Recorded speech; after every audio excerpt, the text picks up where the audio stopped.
Дали и колку нови згради ќе има на денационализираното земјиште кај фабриката Треска се уште не се знае, но од Асоцијацијата на архитекти немаат дилеми дека таму ќе се гради на големо. Надворешна комисија составена од урбанисти, заедно со општина Центар ќе го анализира деталниот урбанистички план, кој што е донесен во 2012 година, а во овој момент е под привремен мораториум. Но експертите го лоцираат проблемот со неусогласеноста на ДУП-овите со генералниот урбанистички план, а тој реон, каде што се наоѓа и фабриката Треска, веќе е преизграден, оценуваат од Асоцијацијата на архитекти. Веќе изградениот дел од оваа четврт која што го опфаќа булевар Свети Климент и Охридски, Партизанска, Теодосија Голгана, Фирузвелтова, веќе е достигнати се бројките за станови за стамбена површина од купот.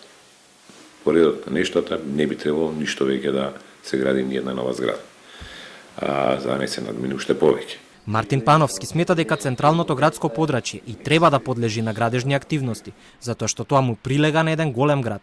Но како се прави тоа е проблем кој што се уште не е регулиран, а од тоа патат повеќе населби во Скопје. Немам никакви стравови од градење. Малку, цело време го повторувам во јавност, малку е преголема фамата дека све се изгради, се задуши градот и така натака. Градот е релативно неразвиен.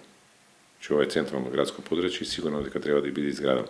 Како? Тоа е веќе друга приказка. И кој не ви кажува дека имате предвидено згради, да, супер е. Дали зградите ќе имаат подземно паркирање или ќе го направите као у аеродром, зграда, паркинг, тоа веќе не е ни проблем на урбанизм. Тоа е проблем на архитектура. Комисијата за урбанизам во општина Центар го има на маса деталниот урбанистички план за градската четврт каде што се наоѓа Треска. Но се уште не почнале да го разгледуваат, одговорија тие за Телма. Велат дека планот е многу опширен и комплексен и затоа им треба повеќе време за анализа.